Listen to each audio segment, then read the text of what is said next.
Hello everyone, welcome back to my channel, and those who are new on this channel, please do not forget to subscribe our amazing channel. And this lecture is in continuation with my previous lecture for the chapter secondary metabolites. In secondary metabolites, we have already discussed terpenes as well as phenolics, and in this lecture we will discuss nitrogen containing compounds. Secondary metabolites को 3 major group में classify किया गया है. First one is the terpenes, second one is the phenolics, and third one is the nitrogen containing compound. So terpenes and phenolics I have already discussed in my previous lecture. In this lecture we will discuss nitrogen containing compounds, and this is the last lecture of chapter secondary metabolites.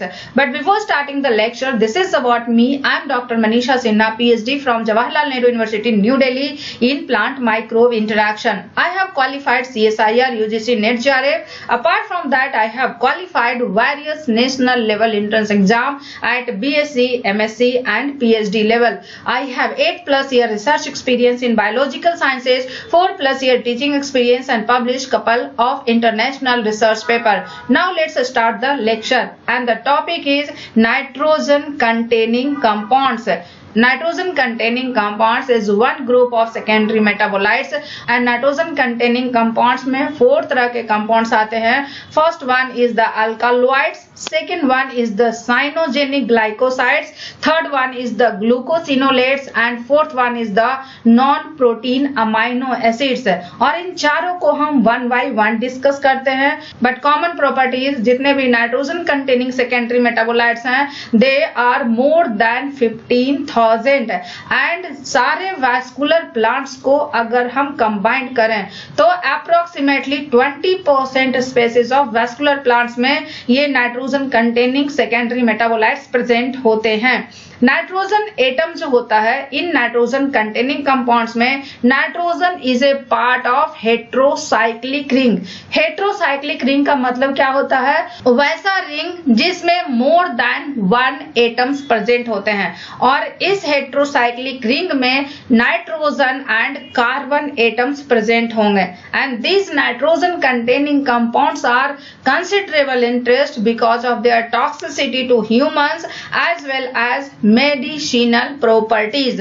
Most of the nitrogen containing secondary metabolites जो होते हैं वो common amino acid से synthesis होते हैं. For example lysine, tryptophan and tyrosine.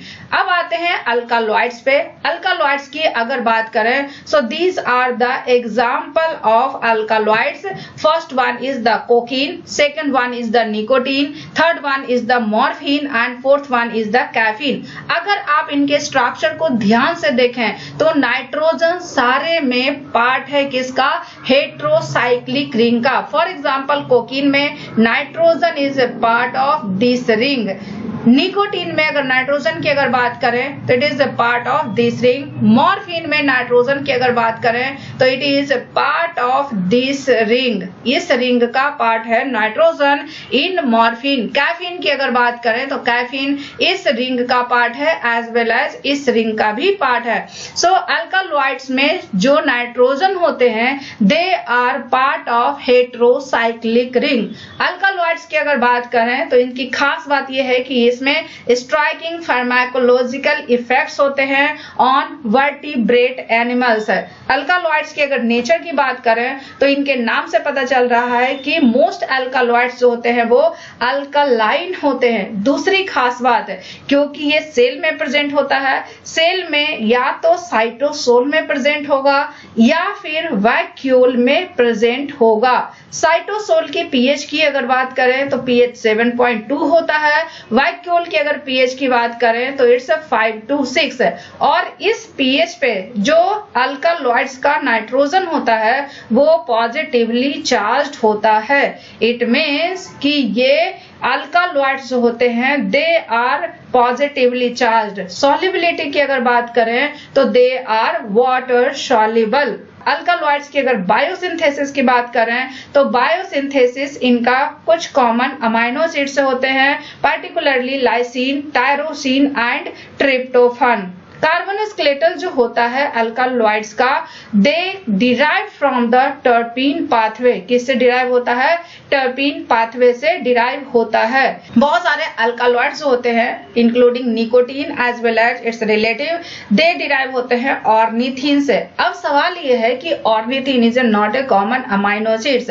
Ornithine is a intermediate in arginine biosynthesis. Arginine की biosynthesis का ये इंटरमीडिएट है क्या? ऑर्निथीन। और ऑर्निथीन से ही निकोटीन की सिंथेसिस होती है। So this is the structure of nicotine and this is the pathway for the nicotine biosynthesis. Nicotine की अगर बात करें तो इसमें दो रिंग है। One ring is 6 membered ring, second one is the 5 membered ring. क्या है? 6 membered ring and 5 membered ring है। अब सवाल ये है कि ये 6 membered ring and 5 membered ring आता कहां से है? 5 मेंबर्ड रिंग की अगर बात करें तो 5 मेंबर्ड रिंग को बोलते हैं क्या? पायरोलिडीन। क्या बोलते हैं? 5 मेंबर्ड रिंग को बोलते हैं पायरोलिडीन। और 6 मेंबर्ड रिंग को क्या बोलते हैं? 6 मेंबर्ड रिंग को बोलते हैं पायरिडीन। 5 मेंबर्ड रिंग को क्या बोलते हैं? पायरोलिडीन। 6 मेंबर्ड रिंग को बोलते हैं pyridine. Pyrrolidine and pyridine is the 2 ring of the nicotine. अब ये जो 5 मेंबर्ड रिंग है दैट इज पायरोलिडीन, ये आता है किससे? ऑर्निथीन से। ऑर्निथीन से पहले बनता है एन मिथाइल पायरोलिनियम। पायरोलिनियम जो एन मिथाइल पायरोलिनियम जो बनता है वो मल्टीपल स्टेप्स में बनता है। एन मिथाइल पायरोलिनियम से 5 मेंबर्ड रिंग आते हैं for the nicotine biosynthesis. 6 membered ring की अगर बात करें तो 6 मेंबर्ड रिंग आता है निकोटिनिक एसिड से। Nicotinic acid is a component of NAD+ या NADP+। NAD+ और NADP+ various catabolic and anabolic reactions में इलेक्ट्रॉन कैरियर की तरह काम करते हैं। एनाबोलिक रिएक्शंस में, एनाबोलिक मेटाबॉलिज्म में NADP+ acts as reducing coenzyme, जबकि कैटाबोलिज्म में NAD+ acts as reducing coenzyme. So this is the pathway for nicotine biosynthesis. Point की अगर बात करें तो नियरली ऑल अल्कालॉइड्स होते हैं वो ह्यूमंस के लिए टॉक्सिक होते हैं, बट कंडीशन ये है कि when take in sufficient quantity. For example strychnine, atropine and coniine, ये 3 एग्जांपल है जो कि टॉक्सिक है ह्यूमंस के लिए। they are alkaloids and they are toxic to humans. at lower doses बहुत सारे alkaloids जो होते हैं फार्माकोलॉजिकली होते हैं, मीन्स उनका मेडिसिन के फॉर्म में यूज किया जाता है। For example morphine, codeine and scopolamine. क्या है? Scopolamine. They are just a few plant alkaloids जो कि यूज होता है मेडिसिन में। कुछ अदर अल्कालॉइड्स जो होते हैं उनको स्टिमुलेट्स या सिडेटिव्स के फॉर्म में यूज करते हैं। For example cocaine, nicotine as well as caffeine. Mode of action की अगर बात करें तो सेलुलर लेवल पे अल्कालॉइड्स का जो मोड ऑफ एक्शन है एनिमल में वो वैरी करता है। क्या करता है? अल्कालॉइड्स टू अल्कालॉइड्स वैरी करता है। बहुत सारे अल्कालॉइड्स जो होते हैं वो नर्वस सिस्टम के कंपोनेंट्स को भी इंटरफेयर करते हैं, स्पेशली केमिकल ट्रांसमीटर्स। कुछ इफेक्ट्स की अगर बात करें तो वो मेम्ब्रेन ट्रांसपोर्ट प्रोटीन्स को अफेक्ट करते हैं, प्रोटीन सिंथेसिस को अफेक्ट करते हैं, मिसलेनियस एंजाइम की एक्टिविटी को भी अफेक्ट करते हैं। एक अल्कालॉइड्स ऐसा है दैट इज पायरोलिजिडीन अल्कालॉइड। अब ये जो पायरोलिजिडीन अल्कालॉइड है ये हर्बीवोर्स अगर इसको कंज्यूम करता है तो ये टॉलरेंट प्रॉपर्टी दिखाता है, means they are adapted to tolerant plant defence substances and even use them in the own defence, means इसको अपने डिफेंस के लिए यूज करता है। अब इसमें मैकेनिज्म क्या होता है? ये पायरोलिजिडीन जो है, पायरोलिजिडीन अल्कालॉइड जो है, ये जब प्लांट्स के अंदर होता है तो ये नॉन टॉक्सिक होता है। क्या होता है? नॉन टॉक्सिक होता है। जब ये प्लांट के अंदर होता है तो ये नॉन टॉक्सिक होता है और ये नाइट्रोजन ऑक्साइड के फॉर्म में होता है। So nitrogen oxide form is non toxic form of pyrrolizidine. So plant के अंदर जब होता है तब तो ये नॉन टॉक्सिक होता है, लेकिन जब इसको हर्बीवोर कंज्यूम करता है तो जब ये पायरोलिजिडीन हर्बीवोर के डाइजेस्टिव ट्रैक्ट में जाता है, कहाँ जाता है? हर्बीवोर के डाइजेस्टिव ट्रैक्ट में जाता है। डाइजेस्टिव ट्रैक्ट में जाने के बाद ये जो पायरोलिजिडीन का N oxide non toxic form है ये रिड्यूस हो जाता है टॉक्सिक फॉर्म में, and that is the tertiary alkaloids. क्या है? टॉक्सिक फॉर्म में कन्वर्ट हो जाता है और ये टर्शरी अल्कालॉइड्स बना देता है जो कि हाइड्रोफोबिक होता है। ये क्या होता है? ये हाइड्रोफोबिक होता है, और क्योंकि ये हाइड्रोफोबिक होगा तो ये आसानी से मेम्ब्रेन को पास कर लेगा। क्या करेगा? ये आसानी से मेम्ब्रेन को पास करेगा। कुछ हर्बीवोर्स ऐसे होते हैं जैसे cinnabar moth, they developed ability to reconvert tertiary pyrrolizidine alkaloids to non toxic nitrogen oxide form immediately after its absorption from the digestive tract. So जब ये हर्बीवोर में जाता है तो ये क्या करता है? टॉक्सिक हो जाता है। लेकिन कुछ हर्बीवोर्स ऐसे हैं जो इस टॉक्सिक को वापस से नॉन टॉक्सिक फॉर्म में कन्वर्ट कर लेते हैं, and the example is cinnabar moth. और ये कैसे होता है? By oxidation. टर्सरी अल्कालॉइड्स का जब ऑक्सीडेशन होगा तो ये non toxic nitrogen oxide form में कन्वर्ट होगा। So these herbivores may store nitrogen oxides in their bodies as defenses against their own predators. Not all alkaloids that appear in plants are produced by the plant itself. So जितने भी alkaloids होते हैं वो plant के द्वारा produce नहीं होते हैं। बहुत सारे ग्रासेस ऐसे हैं जो कि सिम्बायोटिक एसोसिएशन बनाते हैं किसके साथ? फंगस के साथ। और ये फंगस कहाँ प्रेजेंट होता है? ये फंगस प्रेजेंट होता है एपोप्लास्ट में। कहाँ प्रेजेंट होता है?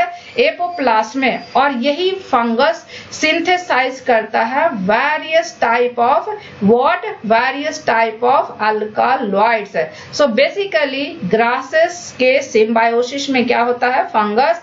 फंगस कहाँ होता है? ग्रासेस के एपोप्लास्ट में। एपोप्लास्ट में जब ये फंगस होता है तो ये वेरियस टाइप ऑफ अल्कालॉइड सीक्रेट करता है। इट मीन्स कि ये अल्कालॉइड्स कहाँ जाएगा? ये अल्कालॉइड्स प्रेजेंट होगा ग्रासेस में, और ये अल्कालॉइड्स जिन ग्रासेस में होता है उनकी ग्रोथ फास्टर होती है। क्या होती है? ग्रोथ फास्टर होती है, और इनका बेटर डिफेंस प्रेजेंट होता है। मीन्स ये इंसेक्ट्स एंड अदर मैमेलियन हार्बिवोर्स के अगेंस्ट में बेटर डिफेंस सिस्टम क्रिएट करते हैं। लेकिन कुछ ग्रासेस ऐसे होते हैं जो फंगस के साथ सिम्बायोटिक रिलेशनशिप बनाते हैं, तो इसमें definitely various types of alkaloids produce होगा।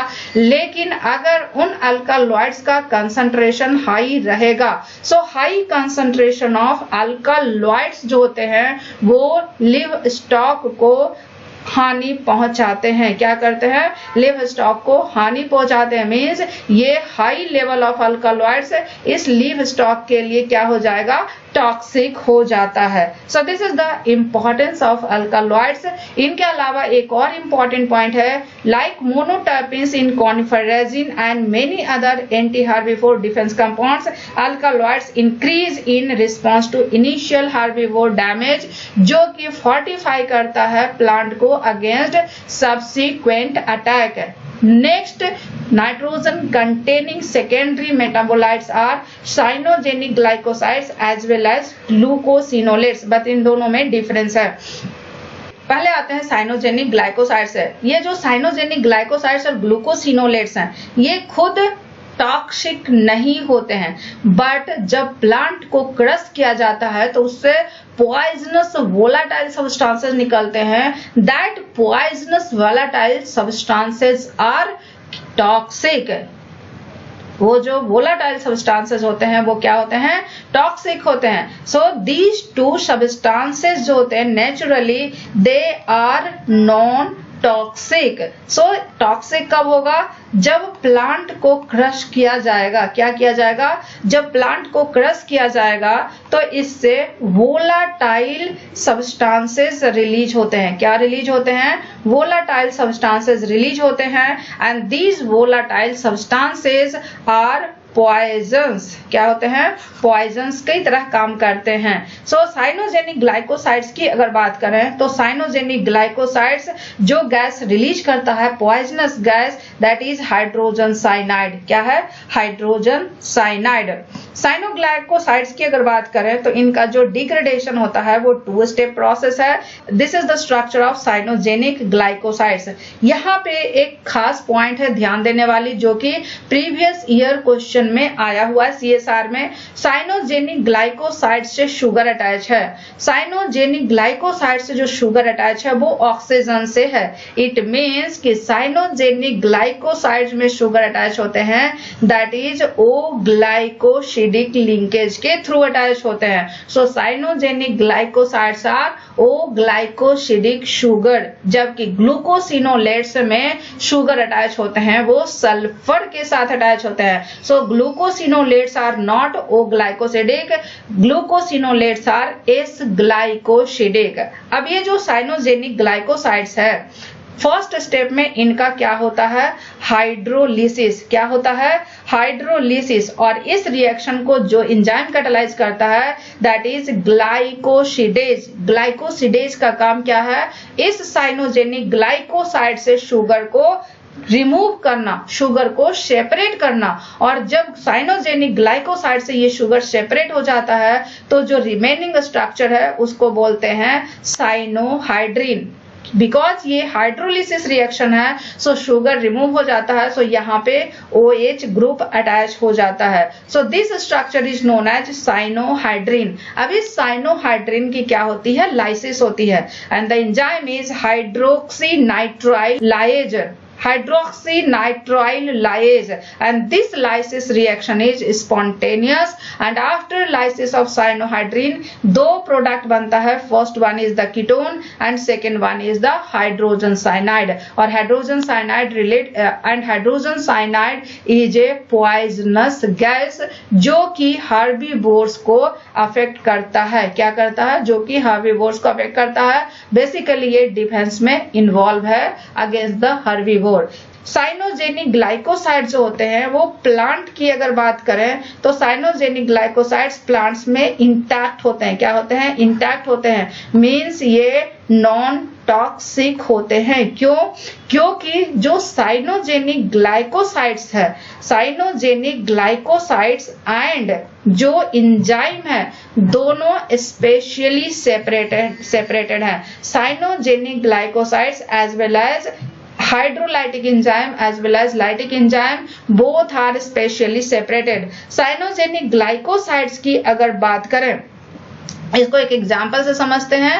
Example is शॉर्ग्यूम। शॉर्ग्यूम में जो साइनोजेनिक ग्लाइकोसाइड्स होता है वो इपिडर्मल सेल्स में होते हैं। कहाँ होते हैं? इपिडर्मल सेल्स में होते हैं। एंड इपिडर्मल सेल्स में भी वैक्यूल में प्रेजेंट होता है। लेकिन अगर हाइड्रोलिटिक एंड लाइटिक एंजाइम की अगर बात करें तो they are present in mesophyll cells. कहाँ प्रेजेंट होता है? मीजोफिल सेल्स में प्रेजेंट होता है। So cyanogenic glycosides and enzyme both are spatially separated. जब तक कि ये दोनों एक साथ नहीं होंगे साइनोजेनिक ग्लाइकोसाइड्स का ब्रेक डाउन नहीं होगा। अब सवाल ये है कि ये दोनों एक साथ कब होंगे?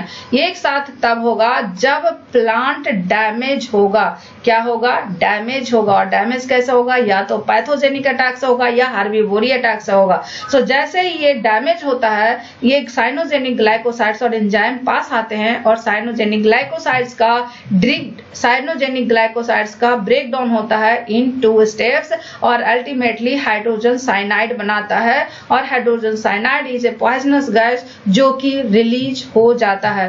Cyanogenic glycosides are widely distributed in the plant kingdom, frequently encountered in legume grasses and species of the rose family.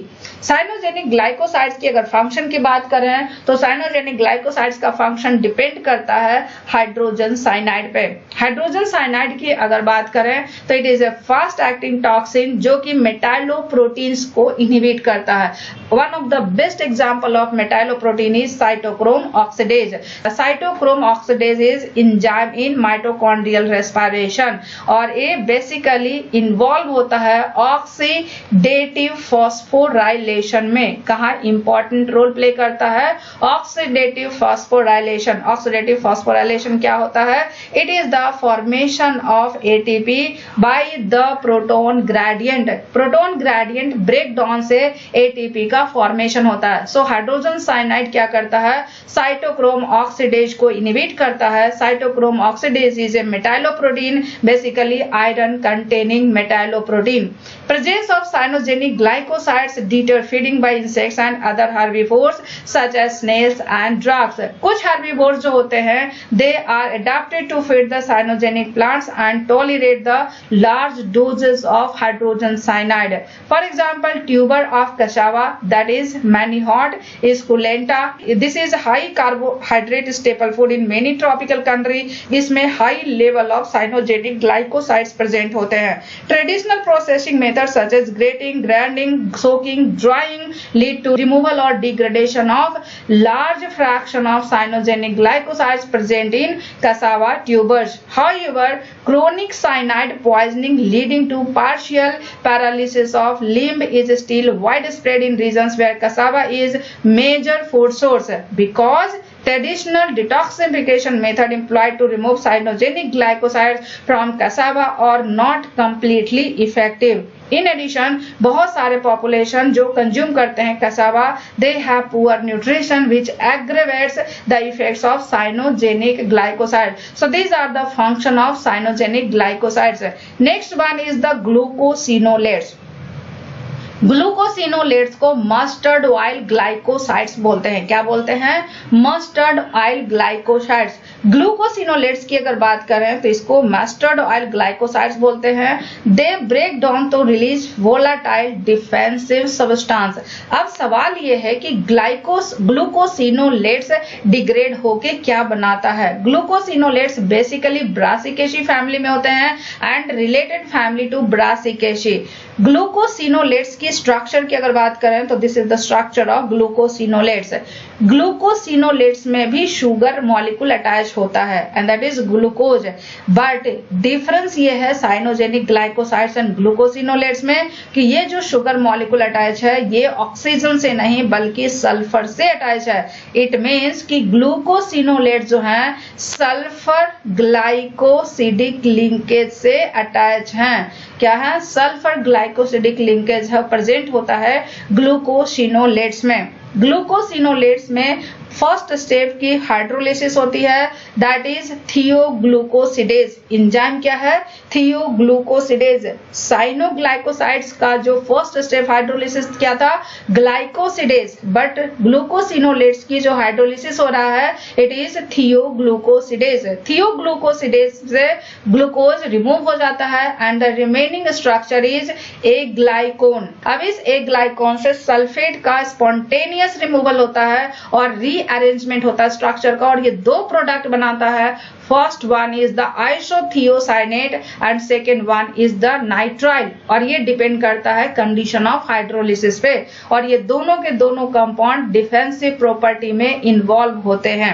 Cyanogenic glycosides की तरह ग्लूकोसिनोलेट्स भी जब प्लांट में होता है तो इंटैक्ट होता है लेकिन आफ्टर डैमेजिंग ये डिग्रेड होते हैं। इसका रीजन भी सेम है क्योंकि glucosinolates as well as enzymes जो होते हैं वो स्पेशली सेपरेट होते हैं लेकिन जब क्रश करते हैं या फिर डैमेज होता है तो ये दोनों मिल जाते हैं और एंजाइम्स ग्लूकोसिनोलेट्स को हाइड्रोलाइज करता है इन 2 स्टेप्स और आइसोथियोसाइनेट एंड नाइट्राइल रिलीज करता है। Next, nitrogen containing secondary metabolites are non-protein amino acids. Non-protein amino acids क्या होते हैं? प्रोटीन्स में जो अमाइनो एसिड होते हैं वो बेसिकली 20 अमाइनो एसिड्स होते हैं, and these 20 amino acids are common amino acids. ये क्या है? कॉमन अमाइनो एसिड्स हैं जो प्रोटीन में इनकॉर्पोरेट होते हैं during protein synthesis. But cells में इन अमाइनो एसिड्स के अलावा कुछ ऐसे अमाइनो एसिड्स प्रेजेंट होते हैं जो कि फ्री फॉर्म में होते हैं और वो प्रोटेक्टिव सब्सटेंसेस की तरह काम करते हैं. So they are non protein amino acids. Non protein amino acids की अगर बात करें तो उनका स्ट्रक्चर सिमिलर होता है as that of common amino acids. So this is the example of non-protein amino acid and this is the example of protein amino acids. Non protein amino acids की अगर बात करें तो इट्स अर्जिनिन. अर्जिनिन का जो analogue है that is canavanine. Canavanine and arginine का structure अगर आप ध्यान से देखोगे तो सेम है except at this position. Arginine में CH2 ग्रुप है बट कैनावेनिन में ऑक्सीजन है. So this is the difference between canavanine and arginine. Next example is proline. Proline is the common amino acids but proline का जो analogue है that is azetidine 2 carboxylic acid. अब इन दोनों का स्ट्रक्चर सेम है, सिर्फ एक डिफरेंस है दैट इज CH2 ग्रुप का. एजेटिडीन में जो रिंग है दैट इज 4 मेंबर्ड रिंग, लेकिन प्रोलीन में जो रिंग है इट्स 5 मेंबर्ड रिंग. डिफरेंस कहाँ है? डिफरेंस एक CH2 मिसिंग है इन एजेटिडीन 2 carboxylic acid. So this is the basic structure of non-protein amino acids. Non-protein amino acids जो होता है वो various way में toxicity exert करता है. पहला, कुछ ब्लॉक कर देता है सिंथेसिस या Uptake of protein amino acids है. कैनावेनिन की अगर बात करें तो they can be mistakenly incorporated into proteins. कैसे इनकॉर्पोरेट होता है? क्योंकि जब इंजेक्शन होता है कैनावेनिन का तो canavanine is recognised by herbivore enzyme. Herbivore के एंजाइम इस कैनावेनिन को रिकॉग्नाइज करता है, बट ये एंजाइम जो है कैनावेनिन एंड अर्जिनिन में डिफरेंशिएट नहीं करता, डिस्क्रिमिनेट नहीं करता है. इसीलिए ड्यूरिंग प्रोटीन सिंथेसिस ये हर्बीवोर का जो एंजाइम है अर्जिनिन के जगह कैनावेनिन को ट्रांसफर कर देता है to the arginine transferred RNA molecule. It means कि अर्जिनिन के जगह कैनावेनिन प्रोटीन में इनकॉर्पोरेट हो जाता है, और कैनावेनिन प्रोटीन में इनकॉर्पोरेट होता है तो प्रोटीन का जो टर्शरी स्ट्रक्चर है या फिर इसका कैटालिटिक साइट है वो डिसरप्ट हो जाता है. Canavenin is less basic than arginine and may alter the ability of an enzyme to bind substrate as well as catalyze chemical reactions. Second example की अगर बात करें तो plant synthesise non protein amino acids are not susceptible to toxicity of these compounds. Jack bean की अगर बात करें तो जैक्विन में लार्ज अमाउंट ऑफ कैनावेनिन की सिंथेसिस होती है जैक्विन के सीड में. अब ये जो कैनावेनिन है जैक्विन में, जैक्विन कैनावेनिन और अर्जिनिन में डिस्क्रिमिनेट कर लेता है, इसीलिए वो कैनावेनिन को अपने प्रोटीन में इनकॉर्पोरेट नहीं करता. कुछ इंसेक्ट्स जो होते हैं वो specialised on the plants containing non protein amino acids have similar biochemical adaptation. कुछ प्लांट प्रोटीन्स जो होते हैं वो हर्बीवोर डाइजेशन को इनहिबिट करते हैं. फॉर एग्जांपल कुछ लेग्यूम्स जो होते हैं अल्फा अमाइलेज इनहिबिटर सिंथेसिस करते हैं. अब ये अल्फा अमाइलेज इनहिबिटर क्या करता है? ये alpha amylase inhibitor alpha amylase को इनएक्टिवेट करता है और स्टार्च डाइजेशन को ब्लॉक करता है. अल्फा अमाइलेज क्या है? It's starch digesting enzyme. कुछ प्लांट जो होते हैं वो लेक्टिन सिक्रीट करते हैं. लेक्टिन क्या करता है? कार्बोहाइड्रेट कंटेनिंग प्रोटीन से बाइंड करता है या फिर कार्बोहाइड्रेट से बाइंड करता है. मींस लेक्टिन शुगर से बाइंड करेगा या फिर ग्लाइकोप्रोटीन से बाइंड करेगा. और जब लेक्टिन इंजेस्ट किया जाता है हर्बीवोर के द्वारा तो लेक्टिन हर्बीवोर के डाइजेस्टिव ट्रैक्ट में इपिथेलियल सेल्स लाइनिंग से बाइंड करता है और न्यूट्रिएंट एब्जॉर्प्शन को ब्लॉक करता है। Best known anti digestive protein in plants is proteinase inhibitor. नाम से समझ में आ रहा है, ये प्रोटियोलाइटिक एंजाइम्स को ब्लॉक करता है और ये प्रेजेंट होता है किसमें? Legumes, tomato and other plants में। प्रोटीनेज इनहिबिटर क्या करता है? हर्बीवोर प्रोटियोलाइटिक एंजाइम्स के एक्शन को ब्लॉक करता है। After eating the herbivore digestive tract they hinder protein digestion by binding tightly and specially to active site of protein hydrolysing enzyme such as trypsin as well as chymotrypsin. Insects that feed on plants containing proteinase inhibitor suffer reduced rate of growth and development that can be offset by supplemental amino acids in their diet. Proteinase inhibitor की अगर बात करें तो proteinase inhibitor और कुछ other defences जो होते हैं वो प्लांट्स में कंटिन्यूअसली प्रेजेंट नहीं होते हैं, बट उनकी सिंथेसिस होती है कब? जब हर्बीवोर से डैमेज होता है या फिर पैथोजेन अटैक होता है। So this is the proposed signalling pathway for rapid induction of proteinase inhibitor biosynthesis in wounded tomato plants. So this tomato leaf is wounded by herbivory और जैसे ही उंडिंग होती है, उंडिंग के बाद एक हार्मोन निकलता है, हार्मोन की सिंथेसिस होती है दैट इज प्रोसिस्टेमिन। प्रोसिस्टेमिन की अगर बात करें तो प्रोसिस्टेमिन जो होता है वो 200 अमाइनो एसिड्स का होता है। Basically it is A precursor protein. क्या है? It is precursor protein. अब ये जो प्रोसिस्टेमिन है ये क्या बनाएगा? बाई प्रोटियोलाइटिक क्लीवेज ये बनाता है सिस्टेमिन। सिस्टेमिन की अगर बात करें तो ये 18 अमाइनो एसिड्स का पॉलीपेप्टाइड है। अब ये सिस्टेमिन रिलीज हुआ, कहाँ रिलीज हुआ? After damaging of the plant tissue.